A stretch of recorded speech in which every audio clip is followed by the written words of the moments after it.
Hello everyone, this is Lab 9 Part 2, and in Part 2 we need to generate a RISC-V assembly code. And what we do is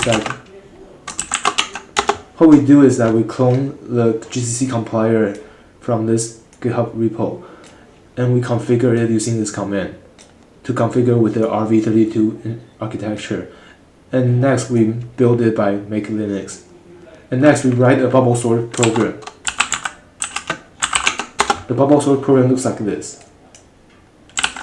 And after writing a bubble sort program, we generated using the GCC compiler, and we dumped the assembly code by using the object dump command, so that it will look like now. The GCC has generated the a.out executable file, and now we can use the object dump file to dump out all the RISC-V assembly code. So now we generated the RISC-V assembly code just like this. Thank you very much. Hello everyone, this is Lab 9 Part 3 video.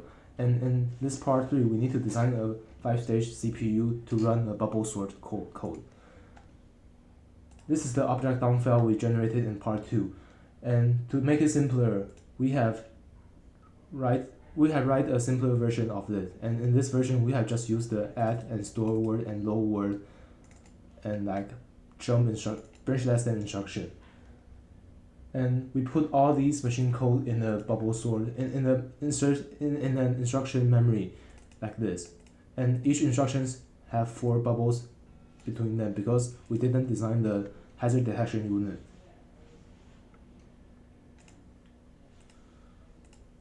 And now I'm going to run the simulation.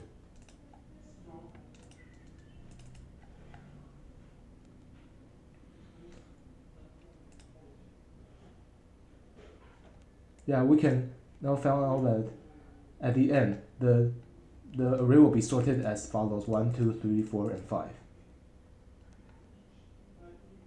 And let's talk about the design of the 5-stage pipeline CPU.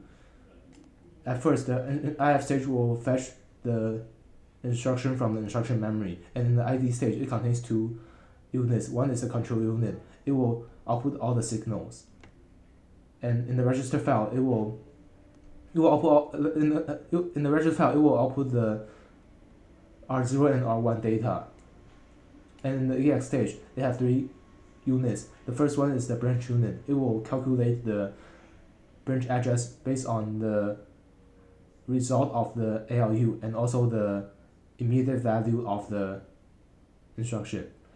And for the ALU unit, it will do the arithmetic calculation, for example, AND, OR, and subtraction and add, and etc.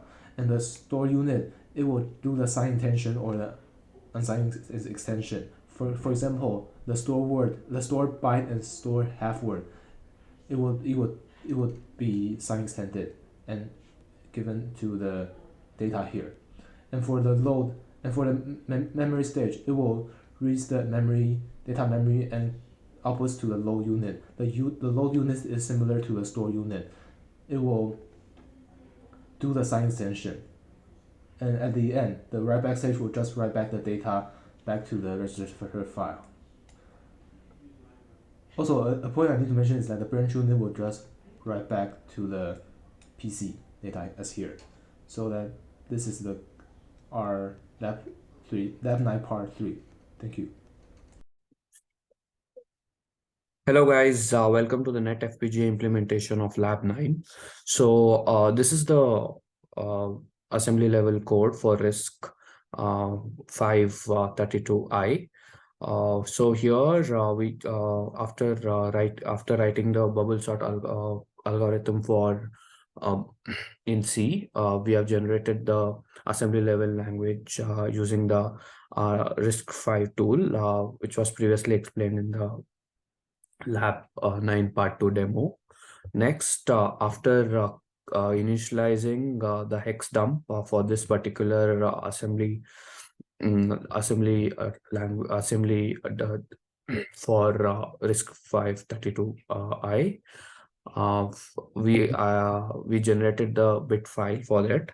Then after loading the bit file on the net FPGA, we are going to run this script to check what will happen with the bubble sort algorithm.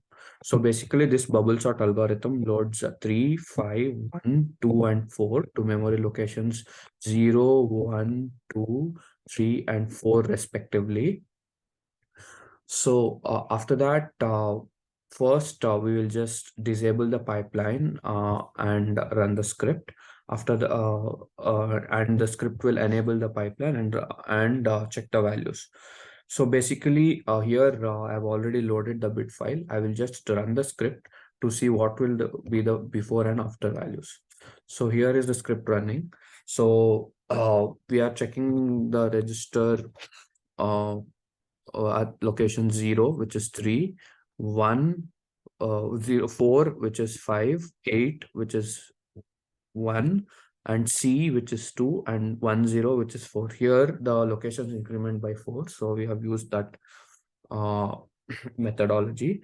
Again, now here, again, we'll use for 0, it will be 1. For 4, it will be 2. For 8, it is 3. And for C, it is 4. And 10, it is 5. So we can see that the bubble sort is working properly for our 5-stage pipeline design, which was explained in lab 9 part 3. And we can verify that bubble sort algorithm edits the locations in the proper way, and the bubble sort algorithms work successfully. Thank you so much, guys.